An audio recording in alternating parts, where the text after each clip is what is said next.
This makes it all the more jaw-dropping when Omni-Man takes out all of them in a surprise ambush. I'm not gonna lie, I was so surprised when this happened. I was like, oh, I think this is the moment that hooked me. I was watching it and I was like, oh, okay, it seems pretty cool. But when this happened, I was like, bro, I gotta watch the rest. I know you want me.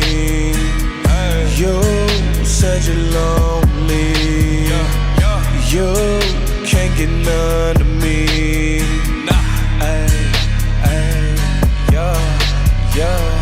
Smoking the gas now. Feel like a star, yeah. She wanna get rich. Proud of Dior, yeah. My heart is so froze now. Stayed in the cold. What's good? Dark Knight gang in the stain. Gang. Bro, today I'm about to do Watch Mojo top 10. Yeah. These are the top 10 most brutal moments from Invincible. Listen, I'm a little in clouds. You gotta forgive me. It is actually, don't forgive me. That's legal. Relax. Listen, bro. Listen. Invincible was fire. I binge watched. It's Sunday right now. I binge watched Invincible on Friday. I watched every single episode. Shout out to one of the homies. He told me, he was like, Brandon, check out Invincible real quick. Before you go back to watching One Piece, just check out Invincible. You're really going to like it. I watched it. I fell in love with it after the first like 2 episodes, bro. I binge watched the whole thing on Friday. Like, it is what it is. Anyway, we're about to look at the top 10 most brutal moments from Invincible. I'm ready to hop on into this. I'm ready to have a good time. Yeah. Shout out to the gang. It's Sunday. Everybody have a good day. Have a great day. Continue to go after all your goals and dreams. You already know what it is, man. Live the life that you want to live. Become the best version of yourself so you can just love life. You feel me? I'm ready to hop into this video, though. Let's go. This is Ashley with Watch Mojo, and today we're What up, counting Ashley? down our picks for the top 10 most brutal moments from Invincible. This bad? Please, you couldn't just sit this one out. Wait, I want to tell you my theory really quick, though. This is the oldest blood on the suit. Nolan struck first. For this list, All right, wait, I want to say this really quick. This is my theory, right? Well, I think they kind of already confirmed this, but I don't recall. Listen, I was faded watching it the whole time. Leave me alone. This is my theory. The planet that the father comes from, and they're supposed to be heroes going around protecting planets, no. I believe that they conquer planets. That's why he doesn't want any other superheroes here. Because I recall one time he was like, he said to one of the heroes before he killed them, he was like, this is my planet. So I'm telling you, the whole thing is his race. They go to planets not to protect. They go there to conquer them. And then, yeah, of course, they let everybody live their life. They take care of the planet. But they feel like it's their planet because they conquered it. So that's why they take care of it. You see what I'm saying? It's not like they go there to like, oh yeah, I want to bring peace. They go there and they're like, this is my planet and it's going to be peaceful. It's going to be exactly how I say. That's just what I came up with, bro. I'm thinking, you feel me? Anyway, let's hop to the video. Let's keep going. we're going to be looking at the scenes from the first season of this superhero show that hit us the hardest. In case you're not caught up, the spoilers here are gonna hurt. Which Invincible moment left a mark on you? Let us know in those comments below. When they sent him back Number to hell. 10, White House Battle. It's about time. The show's first major action sequence is also probably the most optimistic, capturing the fun of an old-school Saturday morning cartoon. That's not to say the sequence doesn't pack a powerful punch. I feel like this was episode 1. The attack catches us off guard as two Secret Service agents make casual small talk, only to be interrupted by the Mauler twins. I like them. They were pretty funny throughout the whole series. You know what I'm saying? He was like, I'm the original, you the clone. That shit was hilarious.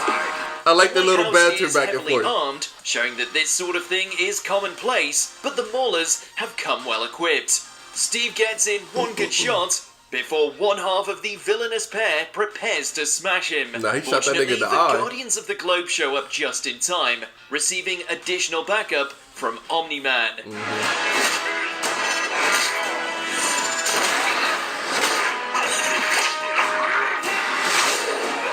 Showcasing their individual powers, the day is saved, but another enemy lurks in the Guardians' midst.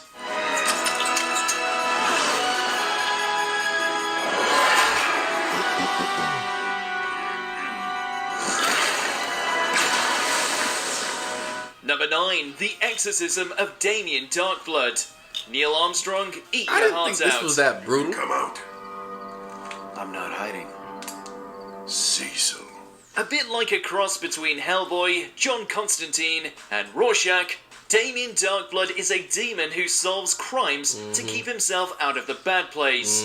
After the Guardians of the Globe meet their demise, Darkblood immediately becomes suspicious of the lone survivor, Omni-Man. Didn't kill Guardians. He was smart, that's why. Tried to kill This demon Nolan. was pretty smart. I know. Darkblood isn't the only one, but Cecil feels it would be reckless to pursue Nolan. Oh, without one more thing I wanna say really information quick. first. One thing I do want to say, I thought the wife turned on her husband kind of too easy. I was just like, they should have made this a little bit more difficult for the wife to turn on her husband and be like, oh yeah, he's evil. Like, you know what I'm saying? Let's keep going. When Darkblood I didn't gets really like just that. a little too She turned on involved in him the way case, too easy. Cecil doesn't hesitate to remove the demon from the picture. Never thought you'd be the one to protect him. Although Darkblood accepts his fate, it's still rough watching chains rise up and pulling back down into the underworld. I didn't have any attachment to Darkblood. I didn't care. I was just like, alright, go back to hell, little nigga. Whether or not this is the last we see of him, Darkblood was smart enough to leave his notepad in a safe place. Yeah. Number 8, Rick Sheridan becomes a cyborg. Oh, You yeah. look kinda dead. Guys, Oh, yeah, I remember the this. police are on their way. Where the hell did you go? I ran for help. There are some things they don't teach you in college. Being a good boyfriend and best friend are two of them. Mark fails on both fronts during a university visit, getting dumped by Amber and ignoring William's pleas when Rick seemingly lands in trouble. I'll be back soon and we can deal with that. William was right to worry, as D.A. Sinclair has subjected Rick and several others to his demented cyborg experiment. this dude was Before William crazy. can meet the same fate, Mark is thrown through a wall. Oh my god! Rick? Mark may be invincible, but it's William who gets through to Rick. Fighting his own programming, Rick turns on the other cyborgs, while Mark and William give Sinclair his comeuppance. It's a classic Frankenstein story that builds in the villain's defeat, but not the happiest ending for Rick. Yeah, I thought Number he 7, died. Robot's True Form and Death. I We thought need this to was talk. fire. One of the show's more mysterious characters, Robot's backstory and motivation are slowly fleshed out, especially in the season's penultimate episode. Gentlemen. What is that? The Maulers are surprised and disgusted to find that Robot is controlled by the deformed Rudy Connors. They create a clone of Rudy with a new body, complete with a copy of the original's mind. Make the dude a young boy so he can get at Monster Girl.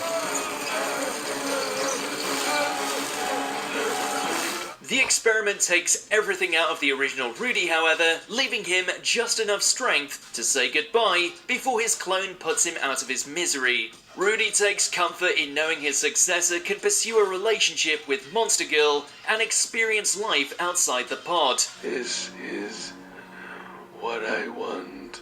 Is where things could get messy.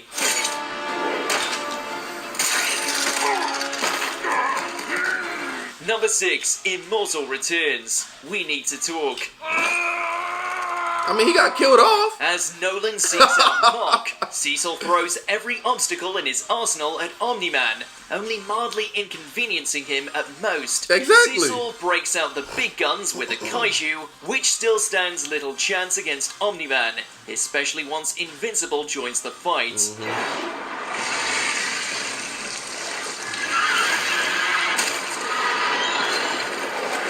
Invincible must finish the monster alone when a revived Immortal shows up for a rematch with Omni-Man. Having already lost to Omni-Man once with backup, it's clear that Immortal can't win this one-on-one battle. Yeah, he lost again. He's too blinded by hate and betrayal to think about anything but crushing Omni-Man though. The two engage in a Dragon Ball-esque showdown that ends in a gut punch. Emphasis on both the gut and the punch. In disbelief, Mark sees his father for what he truly is. Number 5, don't mess with Monster Girl. Who you calling ugly? Monster Girl. I thought this was dope when she turned to a monster and beat the shit out this dude. It's highly He satisfying. gets I don't really like him, bro. I don't like his character. He's hella annoying, man. This dude right here, and he trash. Seeing Rex explode get his ass kicked. I'm surprised the he fact even that a made little it. girl rips him apart only makes the karma more satisfying. Facts. Technically, Monster Girl isn't a girl. She's a 24-year-old woman who de-ages every time that she transforms into a monster. She beat the brakes off this dude, though. That said, the monster part of her name is all too accurate, which Rex learns the hard way. Even after Monster Girl demonstrates her powers, Rex thinks with everything other than his head. Is this okay? He asked for it. It isn't until Invincible intervenes that Monster Girl and Rex decide to make nice. Invincible might not be a satire, but when it wants to be, it can be one of the funniest superhero shows while also being among the most violent. Yeah. I like the violence. All the blood they showed, too, throughout it. I thought that shit was fire. Oh, shit. Number 4, Omni-Man destroys Flaxans. Here goes nothing. After clashing with Invincible and the Teen Team multiple times, the Flaxans perfect their world domination strategy. This is where Omni-Man steps in, sending the extra-dimensional aliens back where they came from. This is what made me start to think that he Although was evil. humanity assumes Omni-Man is their savior, they fail to realize two things. Back in the Flaxans' homeworld, Omni-Man doesn't resolve the issue as peacefully as This possible. nigga go, You oh, seem to understand. Earth isn't yours to conquer. see? Pushes their world to It the made me brink think of like he absolute conquered it. destruction over an extended period, going much further than he needs to. Yeah, he completely Secondly, destroyed that Omni-Man shit. didn't stop the Flaxans to defend Earth.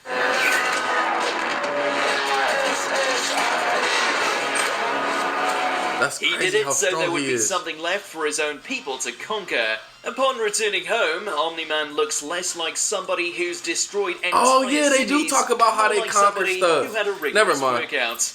I forgot. Omni-Man, when he explains to his son later on, he does talk about, yeah, this is so my people could come and we gonna, never mind. Shower. I thought see, but I be faded watching it, so I Number probably 3, forgot he Battle said at Machine that. Head's tower. That actually hurts. This fight was When fire. Invincible decides to help Titan, the two confront Machine Head at his tower.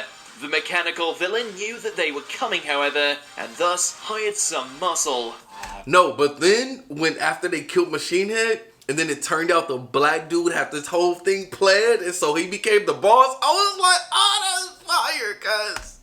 Got money. This show was really good to me, man. The most formidable bodyguard is Thok, the Battle Beast, who nearly destroys Invincible before the new Guardians show up.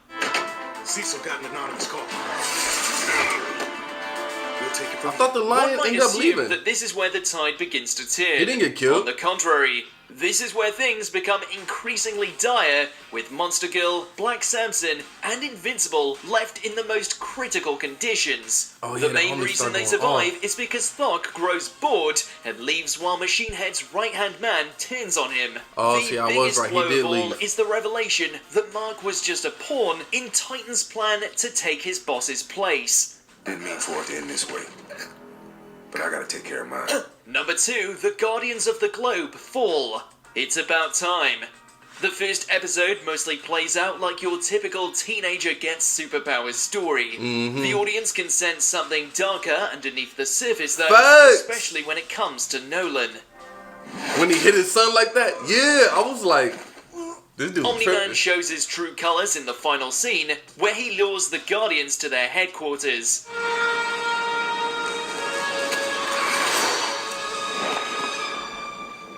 The Guardians are all well-defined heroes, leading us to believe that they'll be mainstays of the show. This makes it all the more jaw-dropping when Omni-Man takes out all of them in Yeah. a surprise ambush. I'm not gonna lie, I was so surprised when this happened. I was like, oh, I think this is the moment that hooked me. I was watching it and I was like, oh, okay, it seems pretty cool. But when this happened, I was like, bro, I gotta watch the rest.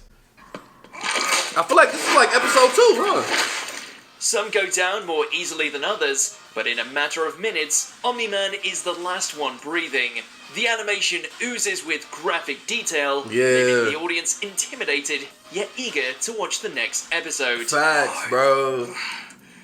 Why? Before we continue, be sure to subscribe to our channel and ring the bell to get I actually thought notified about that our would have latest been videos. number You have one. the option to be notified for occasional videos or all of them. If you're on your phone, make sure to go into your settings and switch on notifications. Number 1, a father-son moment. yeah. Where I really come from.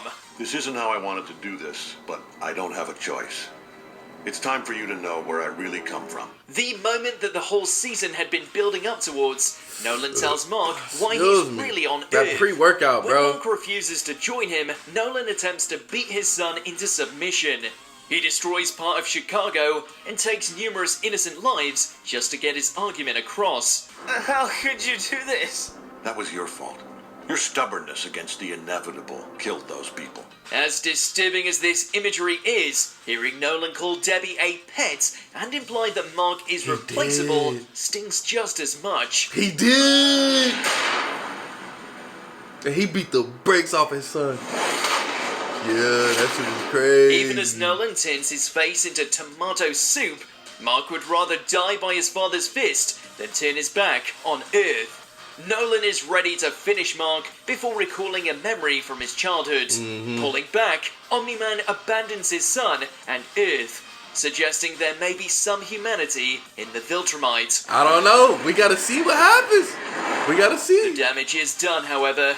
Do you agree with our... Watch Mojo. Great video, bro. These top 10 moments, they all were some top moments. I'll keep it a stack. Yeah, man, that last moment, I remember when he was fighting his son, and then he told him, like, your mama's replaceable. She's like a little pet. We live for thousands of years. Like, I don't love that bit. I was like, oh, snap. Anyway, if you haven't seen it, it's on Amazon. You should go check it out. It's pretty good. Like I said, Friday, I literally watched the whole thing. I binge watched that bit. But anyway, I'm going to see you guys next time. Shout out to the gang. See you guys tomorrow. Peace.